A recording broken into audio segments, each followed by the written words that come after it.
అవ్వ నువ్వు గింజ, అదే నూల గింజ.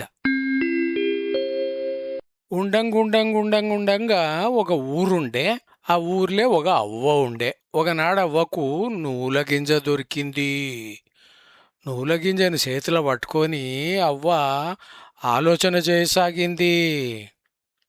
ఈ నూల గింజను కొండపోయి నాటు పెట్టి నీళ్లు పోస్తా. చెట్టు పెరిగి చారెడు నూలొస్తాయి. చారెడు నూళ్ళల్లో నాటు పెడితే సోలెడు నూలొస్తాయి. పొలం కౌలుకు తీసుకొని సోలెడు నూలు నాటు పెడితే సంచుల కొద్ది నూలు వండుతాయి. ఇకేమున్నది, నూలన్నీ పట్టణానికి కొండపోయి అమ్ముకుంటేనా కావలసినన్ని దుడ్లు వస్తాయి. పెద్ద ఇల్లు కట్టుకోవచ్చు, ఇంటి చుట్టూ చెట్లు పెట్టుకోవచ్చు, కావలసినన్ని పసరాలు పెంచుకోవచ్చు, పాలు పిండుకోవచ్చు, పండ్లు తెంపుకోవచ్చు. అట్లా అంటే తిని పండుకుంటే అయినట్లేనా? కరువు కాలం తీరిపాయ గనక మనవానికి మంచి పిల్లని చూసి పెళ్లి చేయాలి.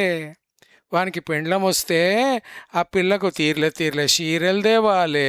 సింగారాలు చేయించాలంటే రామసక్కటి రాయికలు కుట్టించాలి. తోటలకెళ్ళి పూలు తెంపుకొచ్చి పిల్ల సిగనిండా పెట్టుకుంటుంది. అంతట్లనే పిల్లకు కడపాయనంటారు, పూలు ముడిపియాలనంటారు, సీమంతం చెయ్యాలి. పిల్ల సిగ్గుపడుతుంది, సీతమ్మ కట్ట చక్కగా ఉంటుంది. అట్లా అంటని పండగ చేయకుండా ఉంటామా? 10 మందికి చెప్పకుండా ఉంటామా? 9 నెలలై కాన్పవుతుంది, బుడుమకాయలాగా బుడ్డటి మునిమన్వరాలు పుడుతుంది. ఆ పిల్లకు చక్కటి తొట్లె గట్టి పియాలి, దాని మీద ఆస్మాన్ గిరి పెట్టి పియాలి.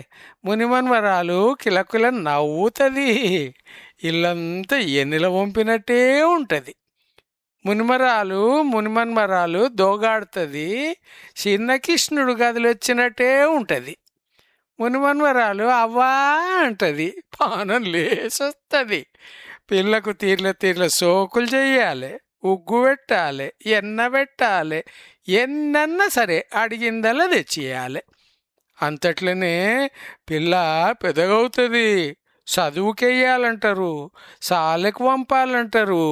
సాలెకు పోయొచ్చిన పిల్లకు దిష్టే తగిలేనో గాలే తగిలేనో ఇంటికి రాగానే ఉప్పురాళ్ళు తిప్పేయాలి, చిటపటమంటాయి.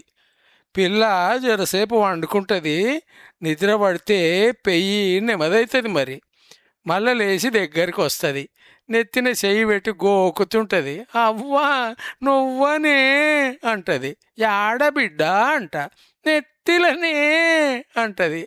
ముందర కూసుండబెట్టి నెత్తిన చూతును కదా, పిల్ల నెత్తి నిండా పేలు.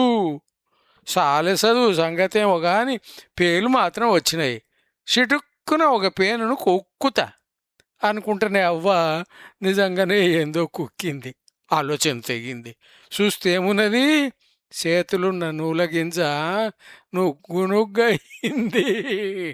అంటే ఏమన్నట్టు, పగటి కలలు పనికిరావు అన్నట్టు.